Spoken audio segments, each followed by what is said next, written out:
ஐயா வணக்கம். ആഗോള അയ്യപ്പ സംഗമം, അഖില കേരള ആഗോള അയ്യപ്പ സംഗമം ഇവിടെ തുടങ്ങുകയാണ്. സ്വാമിയേ ശരണമയ്യപ്പ എന്ന് പറഞ്ഞു കഴിഞ്ഞ ദിവസം അഖില കേരള ആഗോള അയ്യപ്പ സംഗമം നടന്നുകൊണ്ടിരിക്കുന്ന ആ ഒരു സമയത്താണ് എൻ്റെ മനസ്സിലൂടെ ഒരു മിന്നൽ പിണറിങ്ങനെ കടന്നുപോയത്. അതായത് എന്തിനാണ് നമ്മുടെ സഖാവ് പിണറായി ഇപ്പോൾ ഈ ആഗോള അയ്യപ്പ സംഗമം നടത്തുന്നത്?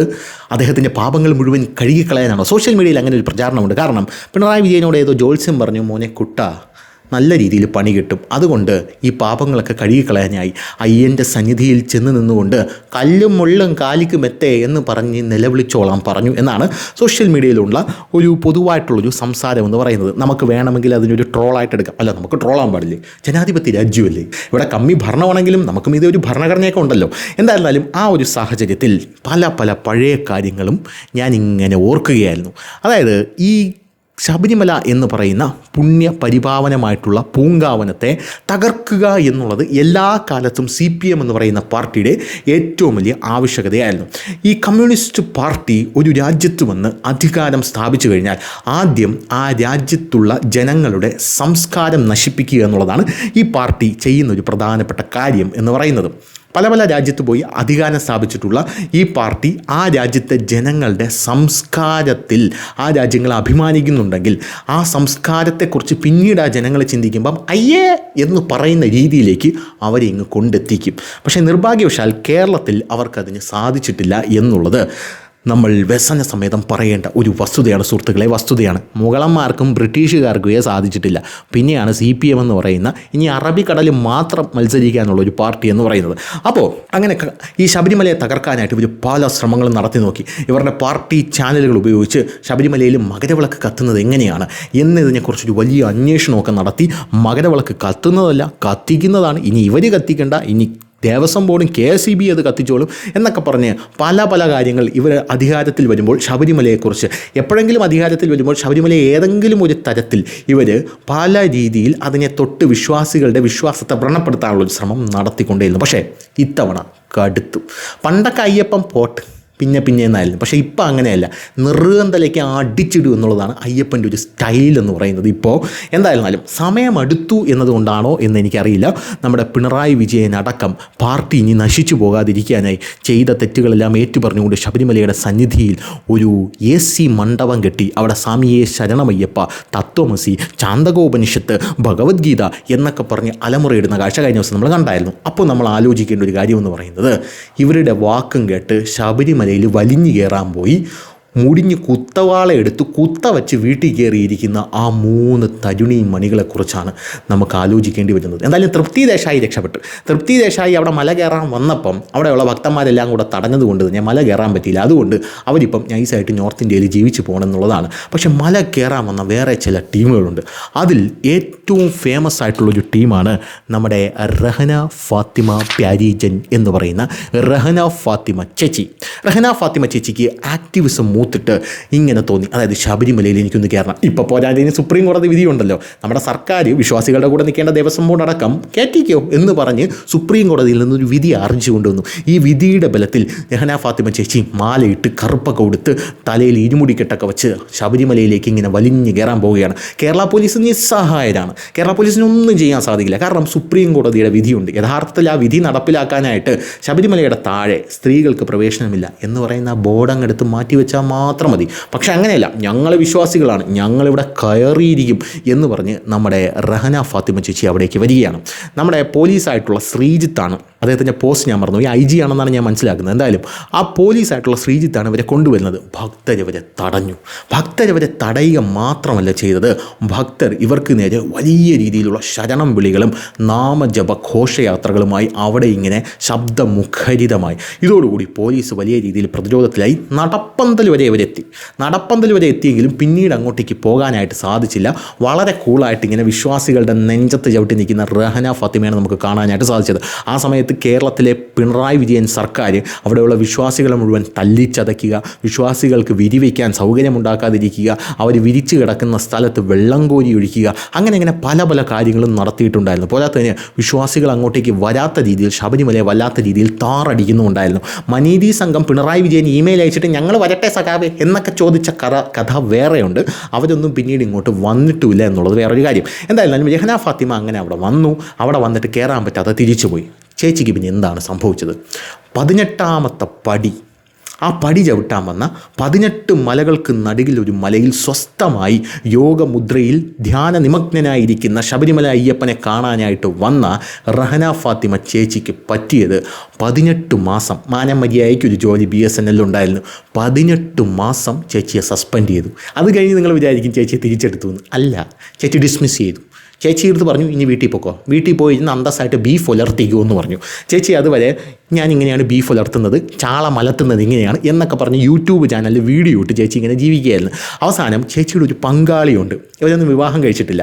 വിവാഹം എന്ന് പറയുന്നത് വെറും ഒരു ഉടമ്പടി മാത്രമാണ്. എന്തിനാണ് വിവാഹം കഴിക്കുന്നത്? 2 ഉടലുകൾ തമ്മിലുള്ള ഒരു കരാറിൽ ഞാൻ വിശ്വസിക്കുന്നില്ല എന്നൊക്കെ പറയുന്ന കമ്മി നവോത്ഥായകന്മാരുള്ള ഈ നാട്ടിൽ അവരൊക്കെ അതൊക്കെ പറയുമെങ്കിലും അവരെ മക്കളെയൊക്കെ അന്തസ്സായിട്ട് നല്ല രാഹുകാലവും ബ്രാഹ്മമുഹൂർത്തമൊക്കെ നോക്കിയിട്ട് രാവിലെ എണീച്ച് യോഗ ചെയ്യ്, മെഡിറ്റേഷൻ ചെയ്യ്, അത് ചെയ്യ്, മാനമര്യാദയ്ക്ക് ഇരുന്ന് അമ്പലത്തിൽ പോ, ദൈവമായിട്ടൊരു കണക്ഷൻ ഉണ്ടാക്കി എന്നൊക്കെ പറഞ്ഞ് നല്ല സാംസ്കാരിക പാരമ്പര്യ മൂല്യങ്ങൾ മുറുകെ പിടിച്ചാണ് വളർത്തുന്നത്. നമ്മുടെ സന്ദേശത്തിൽ ശ്രീനിവാസൻ പറയില്ലേ, ദൈവമില്ല അമ്പലങ്ങളിൽ പോകരുത് എന്നൊക്കെ വിളിച്ചു പോകും. എന്നിട്ട് എല്ലാ ദിവസവും രാവിലെ തൃച്ചമ്പുഴ അമ്പലത്തിൽ തലയിൽ മുണ്ടിട്ടുകൊണ്ട് പോയി തൊഴും. ഇതാണ് സെറ്റപ്പ് എന്ന് പറയുന്നത്. അവനെയൊക്കെ നല്ലപോലെ വളർത്തും. പോരാത്തതിന് അവരുടെ വീട്ടിലെ സ്ത്രീകളെല്ലാം 6 മണിക്ക് ശേഷം വെളിയിറങ്ങിയ മുട്ടുകാലി ഞാൻ തല്ലിയൊടിയും എന്ന് പറയുമെങ്കിലും അപ്പുറത്തെ വീട്ടിൽ സ്ത്രീകളെ നോക്കി താലിച്ചരട്ട് പൊട്ടിച്ചെറിയണം, സിന്ദൂരം മാച്ച് കളയണം എന്നൊക്കെയുള്ളൊരു സെറ്റപ്പും ഇവരിങ്ങനെ കൊടുത്തു വിടുമല്ലോ. അപ്പോൾ ഇതൊക്കെ കേട്ട് മോട്ടിവേറ്റഡ് ആയിട്ടാണ് ഇവിടെയുള്ള കുറേ എണ്ണം ഇറങ്ങിത്തിരിക്കുന്നത്. അവസാനം അവർക്കൊക്കെ ഉള്ള ഗതി റഹന ഫാത്തിമ ചേച്ചിയുടെ ഗതിയാവും. അങ്ങനെ റഹന ഫാത്തിമ ചേച്ചിയുടെ പങ്കാളിയായിട്ടുള്ള മനോജ് ശ്രീധർ അന്ന് വരെ ചേച്ചിയുടെ പങ്കാളിയായിരുന്നു. ചേച്ചിക്ക് ജോലിയുള്ള സമയം വരെ നല്ല അന്തസ്സായിട്ട് ഫുഡൊക്കെ അടിച്ച് ഇങ്ങനെ നൈസായിട്ട് അടിച്ച് പൊളിച്ച് ഇങ്ങനെ കഴിഞ്ഞ് പോവായിരുന്നു.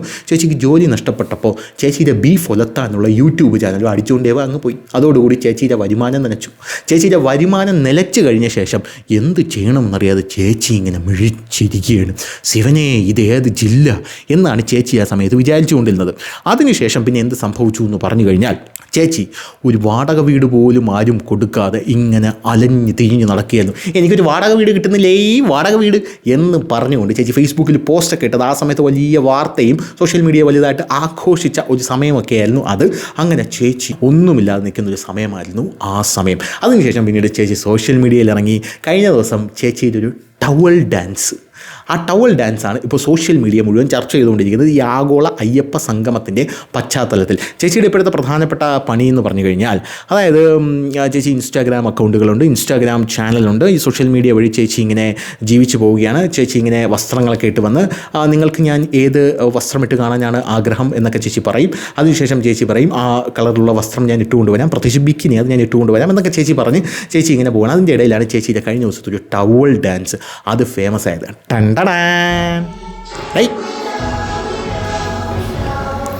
മാനമര്യാദയ്ക്കുള്ള പടമൊക്കെ ഇടടാ, ഇത് കുടുംബമെല്ലാം കാണുന്ന പരിപാടിയാണ്. മാച്ചോളാം ആ ഇപ്പം സെറ്റായി. അതായത് ചേച്ചിയുടെ ടവൽ ഡാൻസ്, അതായത് ഒരു ടവൽ മാത്രം വെച്ച് അപ്പുറവും ഇപ്പുറവും 2 അർദ്ധനഗ്നരായിട്ടുള്ള തരുണീമണികളെല്ലാം വെച്ച് ചേച്ചി ഇങ്ങനെ ഡാൻസ് കളിച്ചുകൊണ്ടിരിക്കുകയാണ്. അപ്പോൾ ചേച്ചിയുടെ ഗതി ഇതാണ്. BSNL മാനമര്യാദയ്ക്ക് ചേച്ചിക്കൊരു പണിയുണ്ടായിരുന്നു. ആ പണി ചേച്ചി കളഞ്ഞു കുളിച്ചിട്ടാണ് ചേച്ചി ഇപ്പോൾ ഇങ്ങനെ ടവൽ ഡാൻസും കളിച്ചുകൊണ്ട് നടക്കുന്നത് എന്ന് വ്യസന സമേതം ഇവിടെ പറയാൻ ആഗ്രഹിക്കുകയാണ്. അതായത് ഇവിടെയുള്ള നവോത്ഥാന നായകന്മാരെന്ന് പറയുന്ന കമ്മിക്കുട്ടന്മാരെ വിശ്വസിച്ചതിൻ്റെ ഫലമാണ് ചേച്ചി ഇന്ന് അനുഭവിക്കുന്നത്. പിന്നെ കനകദുർഗയും ബിന്ദു കമ്മിണിയും കൂടെ ചേർന്നാണ് ശബരിമല ചവിട്ടിയത്. അങ്ങനെ ചവിട്ടിയ കനകദുർഗയ്ക്ക് പിന്നീട് എന്ത് സംഭവിച്ചു? കനകദുർഗ ശബരിമല ചവിട്ടി തിരിച്ച് വീട്ടിലേക്ക് വന്നപ്പോൾ വീട്ടിൽ കയറ്റിയില്ല. നാട്ടുകാരോട് സഹകരിക്കാൻ പോയപ്പോൾ, അതായത് നമ്മളൊരു സമൂഹത്തിലാണല്ലോ ജീവിക്കുന്നത്, സഹകരിക്കാൻ പോയപ്പോൾ ഇവരെ സഹകരിപ്പിക്കാൻ ഒരു നാട്ടുകാരും തയ്യാറായില്ല. പോരാത്തതിന് ഇവരെ വീട്ടിൽ നിന്ന് അടിച്ചിറക്കുന്ന ഒരു സാഹചര്യം ഉണ്ടായി. അമ്മായിയമ്മ ഒലയ്ക്ക് തലക്കടിച്ചു എന്നൊക്കെയാണ് പിന്നീട് പറയുന്നത്. അങ്ങനെ നിരന്തരം സോഷ്യൽ മീഡിയയിൽ ഒന്ന് കരഞ്ഞു മെഴുകുമായിരുന്നു. അവസാനം വീട്ടിൽ എനിക്ക് കയറണം, എനിക്ക് എൻ്റെ മക്കളെ കാണണം എന്നൊക്കെ പറഞ്ഞൊരു കോടതി വിധിയായിട്ട് വന്നപ്പോൾ മക്കൾ പറഞ്ഞ് എനിക്ക് ഇവരെ കൂടെ ജീവിക്കേണ്ടാന്ന്. അങ്ങനെ ഇവരെ മാത്രം ആ വീട് ഏൽപ്പിച്ച് ആ വീട്ടിൽ ഒറ്റയ്ക്ക് താമസിച്ചോ എന്ന് പറഞ്ഞ് ഇവരെ വീട്ടുകാർ നാട്ടുകാരോട് സാഷ്ടാംഗം മാപ്പും പറഞ്ഞ് അവിടെ നിന്ന് ഇറങ്ങിപ്പോകുന്ന കാഴ്ചയാണ് കാണാൻ സാധിച്ചത്. അടുത്തതാണ് നമ്മുടെ താരം ബിന്ദു അമ്മിണി എന്ന് പറയുന്നത്. ബിന്ദു അമ്മിണി ചേച്ചിയുടെ ഗതി എന്ന് പറഞ്ഞാൽ റോഡിൽ കിടന്ന് ഇപ്പോൾ തലങ്ങും വിലങ്ങും നാട്ടുകാരുടെ അടി മേടിച്ചു കൊണ്ടിരിക്കുകയാണ് ബിന്ദു അമ്മിണി ചേച്ചി എന്ന് പറയുന്നത്. വളരെയധികം വിഷമത്തോടു കൂടിയാണ് ഞാനിത് പറയുന്നത്. അതായത് ബിന്ദു അമ്മിണി ചേച്ചി എവിടെ പോയാലും ചേച്ചിക്ക് എവിടെ തിരിഞ്ഞാലും നമ്മുടെ ജഗതി പറയുന്നത് പോലെ അങ്ങോട്ട് തിരിഞ്ഞാലും അടി ഇങ്ങോട്ട് തിരിഞ്ഞാലും അടി ഇതെന്തോന്ന് അടിമാലി ഫാമിലിയാണ് എന്ന് പറയുന്നത് പോലെയാണ് ബിന്ദു കമ്മിണി ചേച്ചിയുടെ ഒരു സെറ്റപ്പ് എന്ന് പറയുന്നത്. നിലവിൽ ചേച്ചിക്ക് മാനമര്യാദയ്ക്കുള്ളൊരു ജോലിയുണ്ട് എന്നാണ് ഞാൻ മനസ്സിലാക്കുന്നത്. ആ ജോലിയൊന്നും ചേച്ചിക്ക് ചെയ്യാൻ പറ്റുന്നില്ല. ഞാൻ വളരെയധികം നമ്മുടെ സമൂഹത്തിൽ വളരെയധികം അട്രോസിറ്റികൾ നേരിടുകയാണ് എന്നൊക്കെ പറഞ്ഞ് പല തവണ സർക്കാരിന് കത്തെഴുതിയൊക്കെ നോക്കി. സർക്കാരാണെങ്കിൽ തിരിഞ്ഞു നോക്കുന്നില്ല. ഈ സർക്കാരാണ് ചേച്ചിയെ വാങ്കോ വാങ്കറതുക്ക് വാങ്കോ എന്ന് പറഞ്ഞ് ശബരിമലയിൽ കൊണ്ട് കയറ്റിയത്.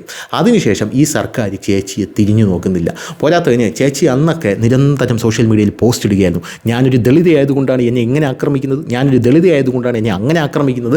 ചേച്ചി ഈ കണ്ണൂർ കോഴിക്കോട് ലിമിറ്റഡ് ബസ് സ്റ്റോപ്പിലൊക്കെ നിൽക്കുമ്പോൾ അവിടെ ബസ് ഡ്രൈവർ ബസ് നിർത്തുന്നില്ല എന്ന് പറഞ്ഞ് പിന്നീട് ഒരു വീഡിയോ ചേച്ചി ചെയ്തിട്ടുണ്ടായിരുന്നു.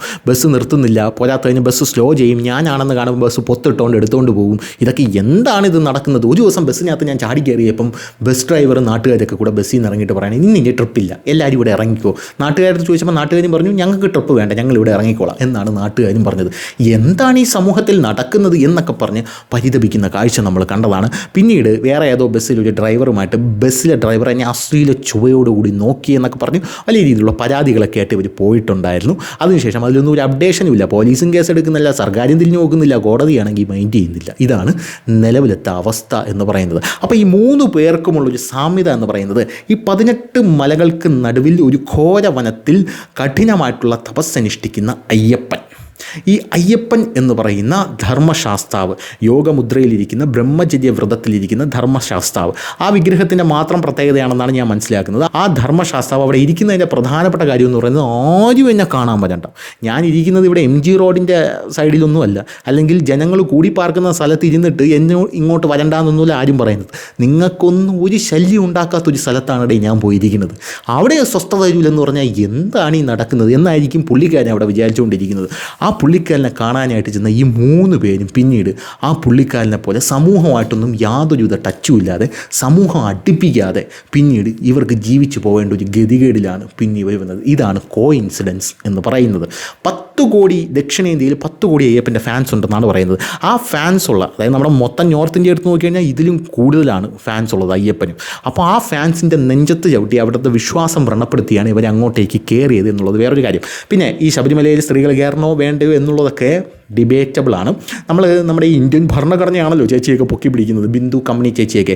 ഇന്ത്യൻ ഭരണഘടന വെച്ച് നോക്കിക്കഴിഞ്ഞാൽ ഓരോ ക്ഷേത്രത്തിലെ മൂർത്തിക്കും അവകാശങ്ങളുണ്ട്.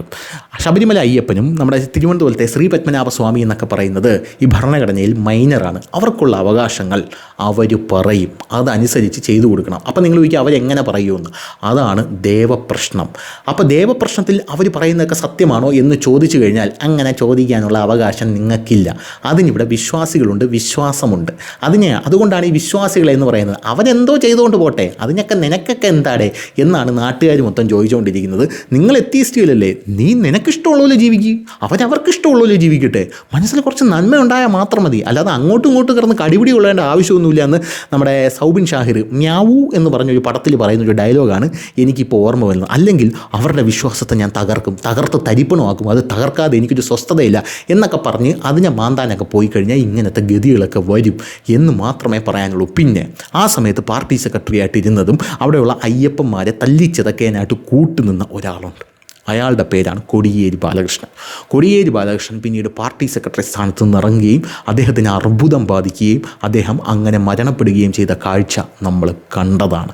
ഇതൊന്നും അവിടെ ആ സമയത്ത് മുഖ്യമന്ത്രിയായിരുന്നു, ഇപ്പോഴും അദ്ദേഹം മുഖ്യമന്ത്രിയായിരുന്നു, അവിടെ ഇരുന്ന പിണറായി വിജയന് പിന്നീട് ഇവിടെ നിന്ന് 1 കൂടുതൽ MP-മാരെ കയറ്റി അയക്കാനുള്ള ഭാഗ്യം എന്തായാലും കേന്ദ്രത്തിൽ ഉണ്ടായിട്ടില്ല. പാർട്ടിയുടെ അവസാനത്തെ കച്ചിത്തുരുമ്പായിട്ടുള്ള ചിഹ്നം വരെ പോകുമെന്നുള്ള സ്ഥിതി വന്നെത്തി. വല്ല മരപ്പട്ടിയിലോ ഈനാമ്പേച്ചിയിലോ ഒക്കെ മത്സരിക്കേണ്ടി വരും എന്ന് AK ബാലൻ പറഞ്ഞാൽ നമുക്ക് ഓർമ്മയില്ലേ. ആ ഒരു ലെവലിലോട്ട് കാര്യങ്ങളെത്തി. പോരാത്തതിന് ഇദ്ദേഹത്തിനും അസുഖം ബാധിച്ചു. ഇദ്ദേഹത്തിന് അസുഖബാധിതനായി എല്ലാ വർഷവും അമേരിക്കയിലേക്ക് ചികിത്സയ്ക്ക് പോകേണ്ട ഒരു ഗതികേടിൽ അദ്ദേഹം വന്ന് ഭവിച്ചു എന്നുള്ളത് വേറൊരു കാര്യം. ഇനി ഇത് അയ്യപ്പനെ കൊണ്ടാണോ അയ്യപ്പനെ കൊണ്ടല്ലേ എന്നൊന്നും ചോദിക്കേണ്ട, അതൊന്നും എനിക്കറിയില്ല. പക്ഷേ ഇതൊക്കെ കോയിൻസിഡൻസ് ആണ്. അതിൻ്റെ കൂട്ടത്തിൽ വേറൊരു മഹാനുഭാവുല് കൂടെയുണ്ട്, സ്മരിക്കാതെ പോകാൻ പറ്റില്ല. അമ്പോ, ആ മഹാനുഭാവുലുവിൻ്റെ പേരാണ് സ്വരാജ്. സ്വരാജ് മാനം മര്യാദയ്ക്ക് തൃപ്പൂണിത്തറ എന്ന് പറയുന്ന മണ്ഡലത്തിൽ നിന്ന് ജയിച്ചു കൊണ്ടിരുന്നതാണ്. ശബരിമല അയ്യപ്പനെ ഒന്ന് ചൊറിഞ്ഞ് അയ്യപ്പ ഇപ്പം മാളികപ്പുറത്ത് ഞാൻ കെട്ടി സുഖമായിട്ട് ജീവിക്കുകയായിരിക്കും എന്നാണ് സ്വരാജ് പറഞ്ഞത്. ആ സ്വരാജ് അത് പറഞ്ഞു കഴിഞ്ഞ ശേഷം തൃപ്പൂണിത്തറയിലും തോറ്റു, ഇപ്പം നിലമ്പൂർ വന്ന് നിന്ന് അവിടെയും തോറ്റു, അടുത്ത പിണറായിയാണ് എന്ന് പറഞ്ഞുകൊണ്ടിരുന്നതാണ് ഇപ്പോൾ കുത്ത വച്ചിരിക്കുകയാണ് വീട്ടിൽ. ആ ഒരു ഗതിയാണ് ഇവർക്ക് സംഭവിച്ചു കൊണ്ടിരിക്കുന്നത്. അതുകൊണ്ട് തന്നെ ഇതിൽ നിന്നെല്ലാം ഒരു മോചനം വേണം. അതുകൊണ്ട് ആ പരമാത്മ തത്വത്തിൽ, ആ ബ്രഹ്മത്തിൽ ലയിച്ചു ചേരാനായി പിണറായി വന്നു. സ്വാമിയേ ശരണമയ്യപ്പ എന്ന് വിളിക്കാനായി നമ്മുടെ പിണറായി വിജയൻ വന്നിരിക്കുകയാണ് സുഹൃത്തുക്കളെ, വന്നിരിക്കുകയാണ് എന്നാണ് കഴിഞ്ഞ ദിവസം സോഷ്യൽ മീഡിയയെല്ലാം ഇങ്ങനെ നിരന്തരമായി ഈ ശബരിമലയിലെ ഈ സംഭവത്തെക്കുറിച്ച്, ആഗോള അയ്യപ്പ സംഗമത്തെക്കുറിച്ചും സംസാരിച്ചു കൊണ്ടിരിക്കുന്നത്. അങ്ങനെ കേരളത്തിലെ CPM-ഉം ശബരിമലയെ കയറാൻ നിന്നവരുമെല്ലാം മുച്ചൂടും മുടിഞ്ഞു പോകുന്ന കാഴ്ചയാണ് കാണാനായിട്ട് സാധിക്കുന്നത്. നവോത്ഥാനത്തിൻ്റെ പേര് പറഞ്ഞ് അതിൽ മോട്ടിവേറ്റായിട്ട് കയറിയ ആൾക്കാർക്ക് മാത്രമല്ല അയ്യപ്പൻ അടി കൊടുത്തത്, താഴെ ഇരുന്ന് അതിൻ്റെ പിന്നിൽ നിൽക്കുന്ന ബോസുകൾ ചമഞ്ഞ് നിൽക്കുന്ന ആൾക്കാർക്കും നല്ല രീതിയിലുള്ള അടിയാണ് അതിനുശേഷം കിട്ടിയത്. ഇപ്പോൾ ത്രിപുരയിൽ ഭരണം പോയി, ബംഗാളി ഭരണം പോയി, ഇനി കേരളം മാത്രമേ ഉള്ളൂ. അടുത്ത തെരഞ്ഞെടുപ്പ് CPM വിജയിച്ചില്ലെങ്കിൽ, CPM നശിച്ചു പോയി കഴിഞ്ഞാൽ, അല്ലെങ്കിൽ ഭരണത്തിൽ നിന്ന് പുറത്തായി കഴിഞ്ഞാൽ ഇന്ത്യ എന്ന് പറയുന്നത് ഒരു കമ്മി മുക്ത ഭാരതമായി മാറും എന്നുള്ളതാണ്. അതായത് സമ്പൂർണ്ണമായി തുടച്ചു നീക്കപ്പെടുമെന്നുള്ളതാണ്. അപ്പോൾ അങ്ങനെ വരാതിരിക്കാൻ സകല ദൈവങ്ങളെയും വിളിച്ചുകൊണ്ട് എൻ്റെ അയ്യപ്പ എന്ന് പറഞ്ഞ അയ്യപ്പൻ്റെ കാൽക്കൽ വന്ന് വീഴ്ന്നിരിക്കുകയാണ് പിണറായി വിജയൻ എന്നൊരു നെറേറ്റീവ് കൂടെ ആഗോള അയ്യപ്പ സംഗമത്തിൻ്റെ പിറകിൽ വന്നിട്ടുണ്ട് എന്നുള്ളതാണ് ഇതിലെ മറ്റൊരു റെലവൻ്റ് ആയിട്ടുള്ള പോയിൻ്റ് എന്ന് പറയുന്നത്. അപ്പോൾ ശരി.